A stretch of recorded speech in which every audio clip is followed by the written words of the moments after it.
नमस्कार, मी प्रतीक्षा. आवाज इंडिया मराठीच्या खास रिपोर्टमध्ये आपल्या सर्वांचं स्वागत आहे. आणि आजच्या या खास रिपोर्टचा खास विषय आहे 14 ऑक्टोबरचं धर्मांतरण. चलो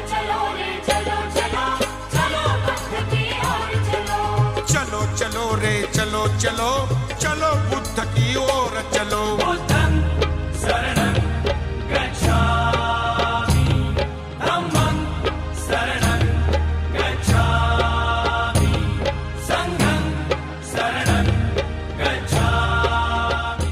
14 ऑक्टोबर 1956 ला मृत्यूच्या 2 महिन्यांपेक्षा कमी कालावधीच्या आधी भारतीय संविधानाचे शिल्पकार आणि आधुनिक भारतातील एक महान विचारवंत डॉक्टर भीमराव रामजी आंबेडकर यांनी नागपूरमध्ये एका पारंपरिक समारंभानंतर त्यांच्या सुमारे 3,65,000 अनुयायांसह बौद्ध धर्म स्वीकारला. ज्या धम्माशी ते खूप प्रभावित होते आणि ते वर्षानुवर्ष त्याचा अभ्यास करत होते. तो धम्म स्वीकारणं हा भारतातील आधुनिक बौद्ध चळवळीतील एक महत्त्वाचा क्षण होता. आवाज इंडियाच्या खास रिपोर्टच्या मागच्या भागात आपण जाणून घेतलं की बाबासाहेबांनी बौद्ध धम्माचीच निवड का केली. मात्र आजच्या या खास दिवसाच्या खास भागात आपण जाणून घेणार आहोत बाबासाहेबांनी हिंदू धर्माचा त्याग का केला याबद्दल. त्यासाठी सर्वात आधी आपण जाणून घेणार आहोत त्यांचा संघर्षमय जीवन प्रवास. बाबासाहेब म्हणून ओळखले जाणारे आपले भीमराव रामजी आंबेडकर यांचा जन्म 14 एप्रिल 1891 ला एका गरीब महार कुटुंबात झाला आणि भारतातील शतकानुशतके विषमतावादी जाती व्यवस्थेविरुद्धच्या त्यांच्या संघर्षाचा शेवट खऱ्या अर्थाने त्यांच्या धर्मांतरानंतर संपला. बौद्ध धर्मात धर्मांतर झाल्यानंतर अवघ्या 2च महिन्यात बाबासाहेबांचा महापरिनिर्वाण झाला. मात्र तरीही धम्मामुळे व्यक्तिमत्वात होणाऱ्या सकारात्मक बदलाचं प्रतीक म्हणून आजही बाबासाहेबांकडे पाहिलं जातं. बौद्ध धम्म हा नैतिकतेच्या मार्गावर चालायला शिकवतो आणि माणसाला माणूस म्हणून जगण्याला एक दिशा, एक मार्ग दाखवतो.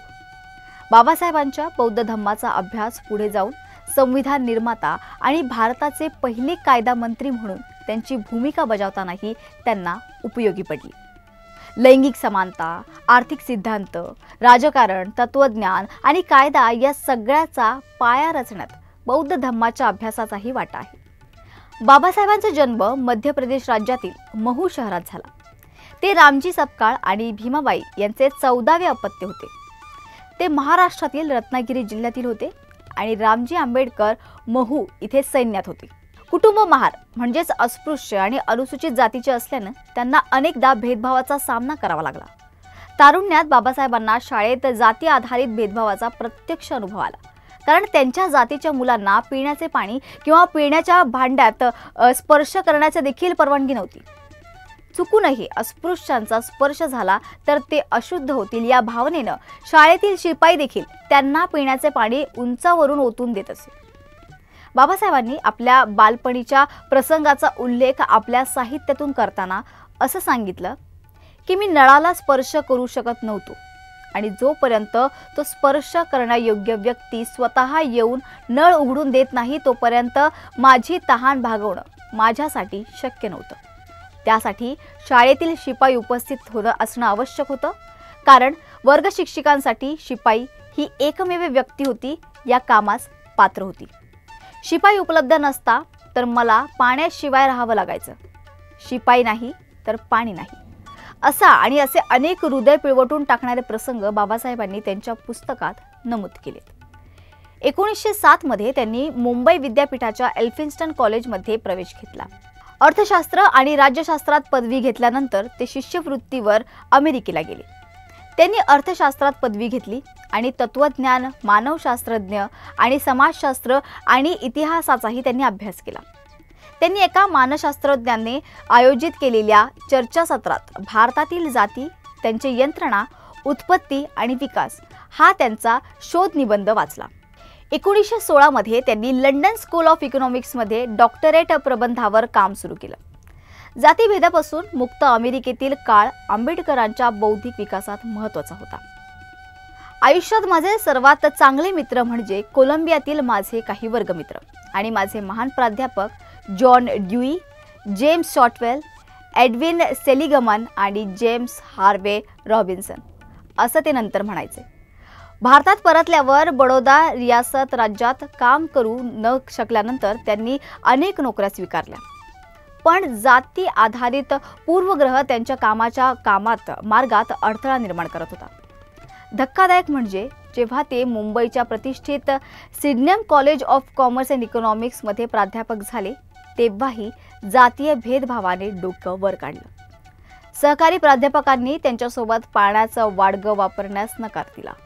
सरकारी समितीसमोर सुनावणीसाठी आमंत्रित केल्यावर आंबेडकर म्हणाले की ते अस्पृश्य आणि धार्मिक अल्पसंख्याकांसाठी स्वतंत्र मतदारसंघ आणि आरक्षण निर्माण करण्याच्या बाजूने आहेत. त्यांनी एक साप्ताहिक मासिक देखील प्रकाशित करण्यास सुरुवात केली.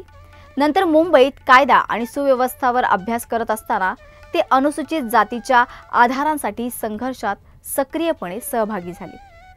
दरम्यान एक प्रमुख वकील आणि विचारवंत असल्यानं त्यांनी भविष्यातील भारतीय संविधानासाठी शिफारसींचा एक संच लिहिला.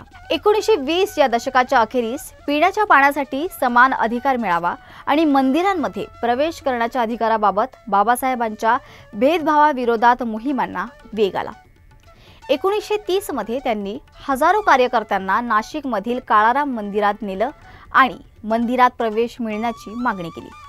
1932 मध्ये अस्पृश्यांसाठी स्वतंत्र मतदारसंघाची मागणी मागे घेण्याची महात्मा गांधींची विनंती बाबासाहेबांनी अनिच्छेने मान्य केली, ज्याला पुणे करार म्हणून ओळखलं जाऊ लागलं. आणि त्यानंतर अखेर 1935 पासून आंबेडकरांनी त्यांच्या अनुयायांना हिंदू धर्माच्या बाहेर न्याय शोधण्यास सांगितलं, कारण बाबासाहेबांच्या असं लक्षात आलं की कितीही संघर्ष केला तरी हिंदू धर्म त्यांना न्याय मिळवून देण्यास सक्षम नाही. आणि नंतर त्याच्याच पुढच्या वर्षी म्हणजेच 1936 साली त्यांनी स्वतंत्र कामगार पक्षाची स्थापना केली. त्यांचे प्रसिद्ध पुस्तक द ॲनिहिलेशन ऑफ कास्ट 1937 मध्ये प्रकाशित झालं.